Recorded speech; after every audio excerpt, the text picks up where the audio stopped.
The Cathars in the Comedy, Farinata degli Uberti. Dimanente di Jacopo degli Uberti, called Farinata, the great leader of the Florentine Ghibellines, we have already spoken of as an example of posthumous condemnation. His coffin was placed on the pyre in Florence in 1283, 19 years after his death, because of being accused of adhering to Catharism. Dante was 18 years old. We don't know if he attended this macabre rite, but he was surely aware of it because, given Farinata's great reputation, the event had created an enormous sensation. The posthumous condemnation of Farinata is a historical fact, and therefore the shameful fact remains that no one speaks about it, above all that no one had recorded the incredible, undeniable similarity between the scene that took place in 1283 in Florence, Farinata's coffin being placed on the pyre, and the punishment that Dante foresees in his particular hell for Farinata, who lies, as it happens, in a sepulchre surrounded by flames. Farinata was a person of the first order in Florentine Catharism, and all the degli Uberti family adhered to it. Dante had excellent reasons for not speaking about the Cathars, as did the early commentators. But what reason do we have to continue to define Farinata as an Epicurean? In Dante's hell, Farinata is found in the sixth circle, that of the heretics.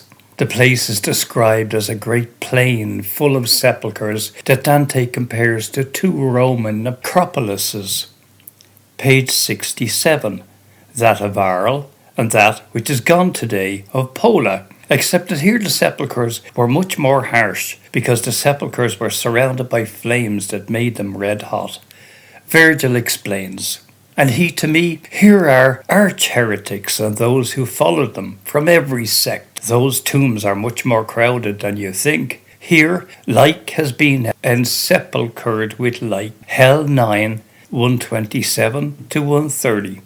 This point is very important. Every tomb contains the heretics of the same sect, and the tombs are many because there are so many sects. Virgil guides Dante towards one particular tomb, saying, "Within this region is the cemetery of Epicurus and his followers, all those who say that the soul dies with the body." Hell 10, 13 to 15.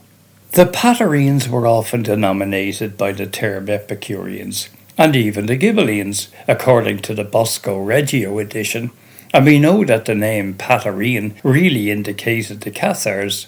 It should be said that the Cathars also believed that the soul was mortal, but we will speak of this later.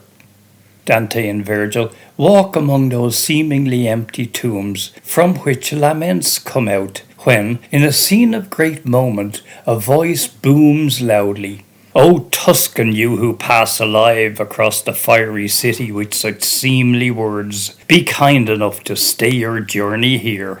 Hell 10, 22 to 24. Dante gets frightened and clings to the master.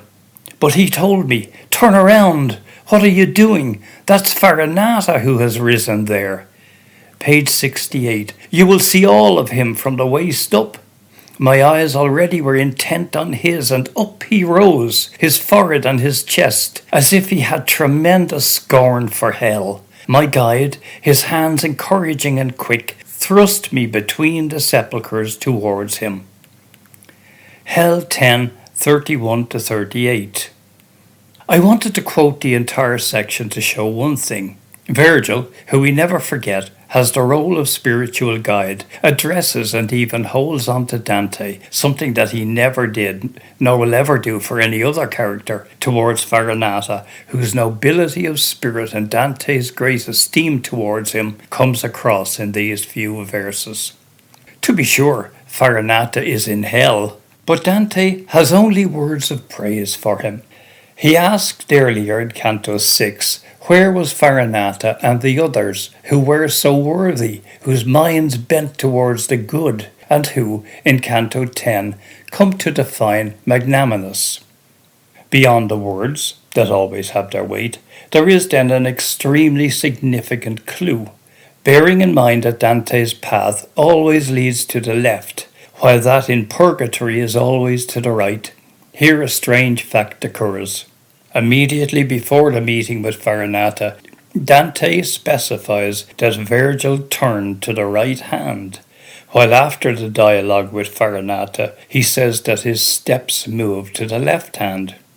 It will certainly be interpreted in a symbolic sense, because otherwise Dante would not have emphasized the fact, comments the Bosco Reggio edition, that continues, but to say what this means is not easy, and the world of allegory and symbol is always extremely slippery.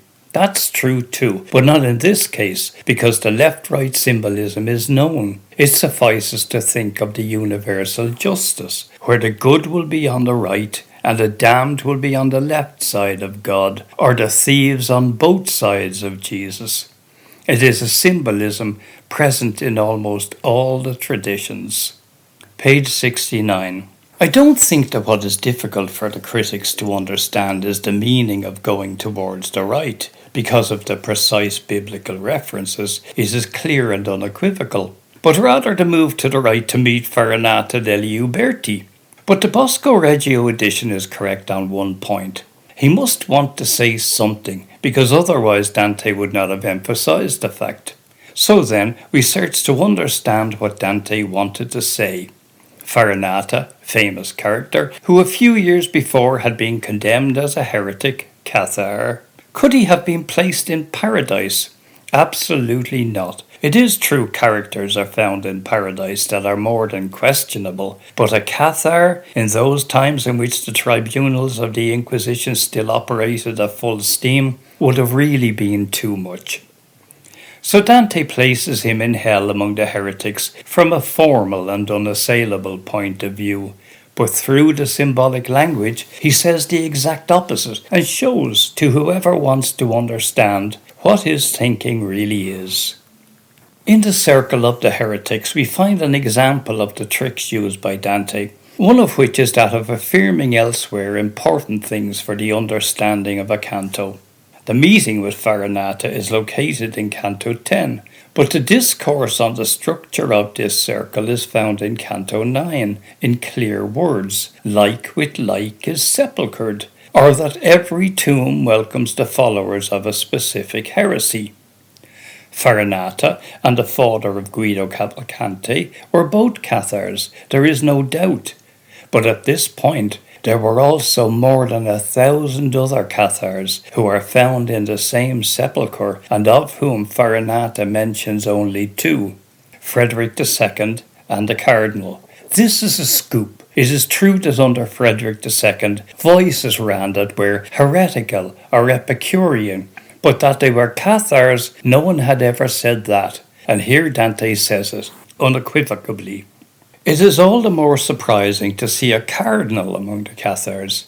In reality, in those early times, numerous Catholic religious adhered to this purer form of Christianity. Dante does not name it. It is identified with Ottaviano degli Ubaldini, who was of a noble and powerful Ghibelline family, who was elected cardinal in 1244 and died in 1273.